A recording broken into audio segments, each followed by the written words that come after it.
자, 책 읽기 여행을 떠나보겠습니다. 책 제목은 2030 축의 전환, 2030 축의 전환, 새로운 부와 힘을 탄생시킬 8가지 거대한 물결, 마우로 기엔저 우진하역 리더스북 출판, 물의 소중함에 대해서 살펴보겠습니다. 우물이 마르면 비로소 물의 가치를 알게 된다라고 벤저민 프랭클린은 말했습니다.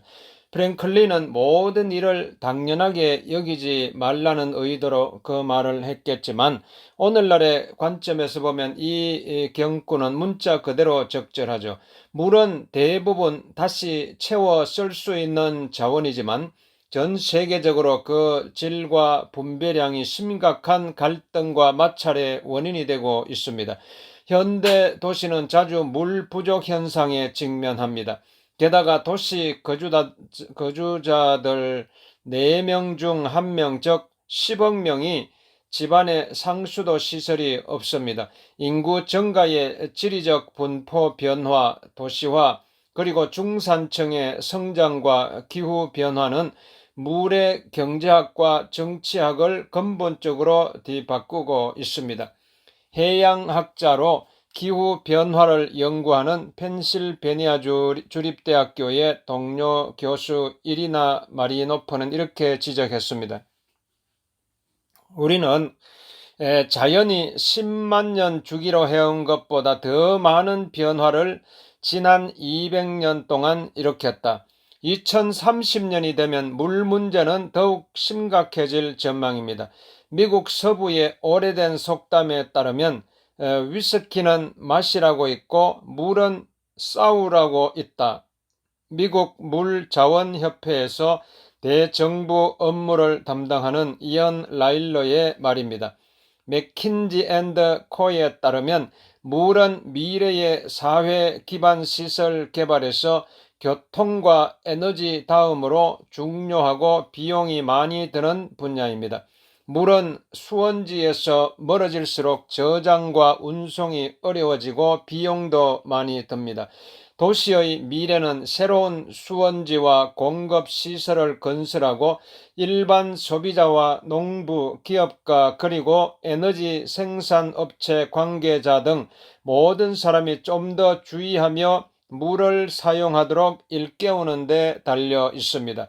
대규모의 인간 사회를 유지하기 위해서는 수자원 확보와 관리가 필수적입니다. 이집트와 메소포타미아, 인더스, 중국, 그리고 로마 등 모든 주요 고대 문명들은 대도시에 모여든 수많은 인구를 먹여 살리기 위해 물을 관리하는 기술과 사회 기반 시설을 함께 발전시켰죠. 역사적으로 큰 재난들은 대부분 물 부족 현상과 함께 일어났습니다. 유엔에 따르면 자연재해 중 90% 이상이 물과 관련이 있습니다.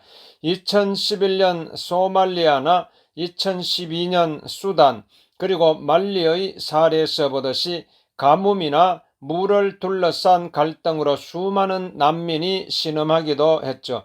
OECD는 2030년이 되면 전 세계 인구의 절반가량인 40억 명이 심각한 물 부족 현상에 시달릴 것으로 예상하는데, 특히 도시들이 대단히 빠르게 성장하는 동아시아, 남아시아, 중동 지방이 가장 큰 타격을 받을 것이라고 합니다.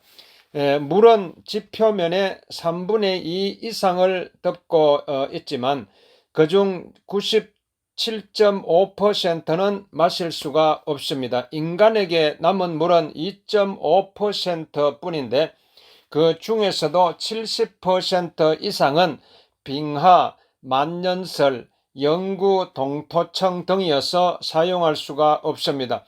남은 30% 정도가 지하수고 1% 미만이 강과 호수, 섭지 그리고 저수지 등에 있습니다.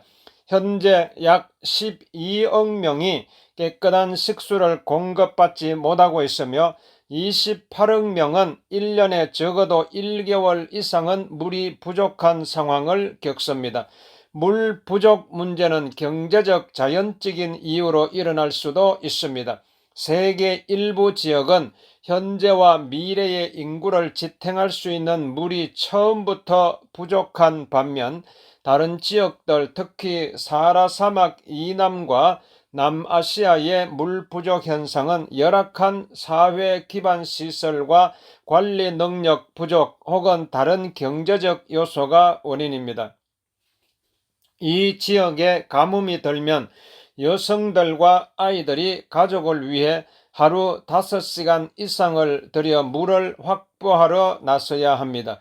남아시아 지역은 상황이 더 심각하죠. 첸나이, 방갈로르, 심나, 델리에서는 물을 배급하고 있으며 인도의 식량 안보도 위협하는 상황이죠. 수백만 명의 생명과 생활이 위험에 처해 있고 인도의 도시 지역은 물 부족 현상 때문에 비명을 지르고 있죠. 인도의 국가여성위원회의 지적입니다. 예를 들어 방갈로는 일주일에 2차례 물을 배급하고 있으며 보팔은 하루에 30분만 물을 공급하고 있다. 뭄바이에서는 1월에서 6월까지 물이 부족한 현상이 반복되며 하이데라바드 일부 지역은 사흘에 한 번 물을 공급한다. 이 도시들은 세계에서 성장 속도가 가장 빠르다. 세계에서 가장 가난한 지역에서는 여성과 여자아이들이 매일 먼 거리를 걸어서 물을 길어 옵니다. 물은 많을수록 나르기가 더 어려워지죠. WHO에 따르면 마시고 요리하고 씻기 위해 하루에 사람에게 필요한 물은 5.3갤런 약 20리터에서 13.2갤런 약 50리터 정도입니다. 아시아와 아프리카 일부 지역에서는 여성들이 한 번에 3갤런 약 11리터 정도의 물을 가져오기 위해 평균 3.7마일 약 6km를 걸어갔다 와야 합니다. 신시아 퀘닉은 이 문제를 해결하기로 결심했죠. 미시간 대학교를 졸업하고 대학원에서 경영학과 국제적 지속 가능성 분야를 공부한 그녀는 웰로 워터힐이라는 사회적 기업을 세우고 지형에 관계없이 쉽게 굴리거나 밀고 다닐 수 있는 바퀴 모양의 플라스틱 물통을 만들어 보급했죠. 인도 여성들이 전통적으로 머리 위에 짊어지고 다니는 2.2갤런 약 8리터 정도의 물단지를 대신해줄 이 24갤런 약 91리터짜리 바퀴 형태의 물통은 U자 모양의 긴 손잡이가 달려있어 손수레처럼 쉽게 밀거나 끌고 다닐 수가 있죠. 이 물통은 평소보다 10배가 넘는 물을 훨씬 적은 힘으로 운반할 수가 있습니다. 이런 형태의 물통이 처음은 아니었지만 퀘닉은 가격을 낮춰 차별화에 나섰죠. 물이 부족한 환경 속에서 몇 년 동안 살고 일한 개인적인 경험을 바탕으로 웰로 워터힐을 세웠죠. 그녀는 회고했습니다. 멕시코의 어느 외진 마을에서 지내며 하루에 썰 물을 길어 오느라 매일 고생했다.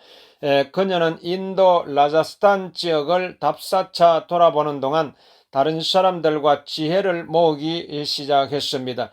기구로 물을 나르는 방법부터 당나귀 동에 꼭 맞게 공학적으로 만든 짐바구니 등 다양한 제안이 쏟아졌죠.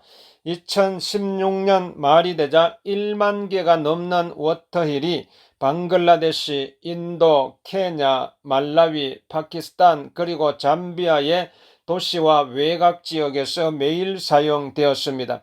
훨씬 큰 차원에서 보면 잘못된 농업 방식 때문에 가장 심각한 물 문제가 나타날 가능성이 있습니다. 전 세계에서 인간이 사용하는 물의 70%가 농업용수이며 산업용수가 20% 그리고 가정용 용수가 약 10%를 차지합니다.